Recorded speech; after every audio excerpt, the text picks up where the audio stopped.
জয় শ্রীরাম, জয় হনুমান। আজ আমি ভগবান হনুমানজির মহাশক্তিশালী গায়ত্রী মন্ত্র পাঠ করতে চলেছি। এই মন্ত্র পাঠ করলে আপনাদের অর্থ সম্পদ আসবে, নানা রকম দুর্দশা দুঃখ দূর হবে। তাই হনুমানজির ভক্ত হয়ে থাকলে তোমরা অবশ্যই মন দিয়ে শ্রবণ করুন এই মন্ত্র। তাহলে আপনাদের জীবনে আর কোনো সমস্যা আসবে না। হনুমানজির এই মহাশক্তিশালী মন্ত্র পাঠ করলে নানা বিপদ দূর হবে।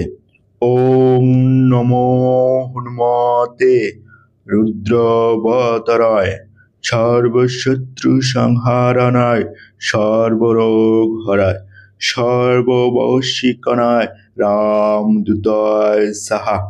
এই হচ্ছে হনুমানজির গায়ত্রী মন্ত্র। এখন এই মন্ত্রর অর্থ কি সেই সম্পর্কে আমি তোমাদের মাঝে আলোচনা করতে চলেছি। তাই তোমরা যারা হনুমানজির ভক্ত ভিডিওটা সম্পূর্ণ পুরো দেখো। এই অর্থ হচ্ছে, হে হনুমান, তুমি রুদ্র রূপধারী, সর্বশত্রুকে সংহার করো, সব রোগ দূর করো, সবাইকে বশীভূত করো এবং রামের দূত হও, তোমায় প্রণাম। আমরা সকলেই জানি হনুমানজি হলো শ্রী রামচন্দ্রের দূত। প্রয়োগ: এই মন্ত্র জপ করলে সব ইচ্ছে পূরণ হয়, শত্রু ও রোগ নাশ করে।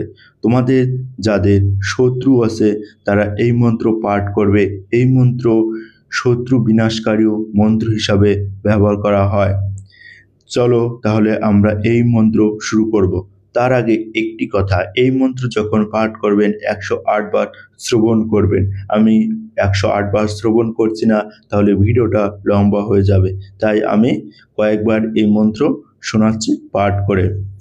ওম নমো হনুমতে রুদ্রবতরায় সর্বশত্রু সংহারণায় সর্বরোগ হরায় সর্ববশীকরণায় রামদূতায় সাহা।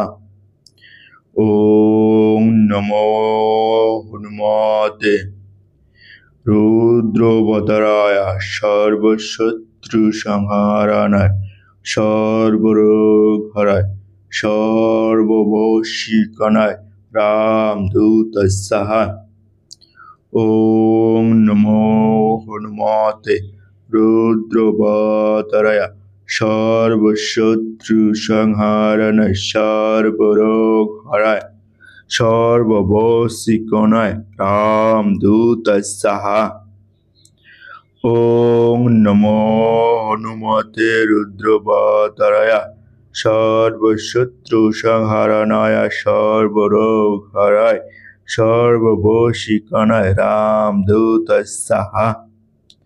ওম নমো হনুমতে রুদ্রবতরায় সর্বশত্রু সংহারণায় সর্বরোগ হরায় সর্ববশীকরণায় রামদূতায় সাহা। ওম নমো হনুমতে রুদ্রবতরায় সর্বশত্রু সংহারণায় সর্বরোগ হরায় সর্ববশীকরণায় রামদূতায় সাহা। ওম নমো হনুমতে রুদ্রবতরায় সর্বশত্রু সংহারণায় সর্বরোগ হরায় সর্ববশীকরণায় রামদূতায় সাহা। শ্রী শ্রী ভগবান হনুমানজি বা রামের ভক্ত হনুমানজির এই গায়ত্রী মন্ত্র আমি 7 বার শ্রবণ করলাম। তোমরা 108 বার শ্রবণ করবে যখন করবে।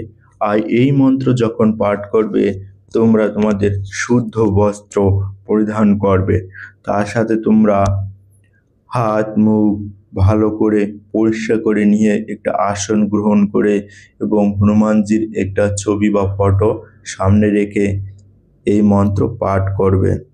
অবশ্যই এই মন্ত্র পাঠ করার আগে তোমাদের ভালো করে সেই স্থানটাও পরিষ্কার করে নিতে হবে যাতে কোনো নোংরা না থাকে। এই মন্ত্র তুমি সকালে বা সন্ধ্যায় যে কোনো সময় শ্রবণ করতে পারো। এই মন্ত্র পাঠ করলে আমাদের জীবনে শত্রু দূর হবে এবং আমাদের অর্থ সম্পদ আসবে এবং আমাদের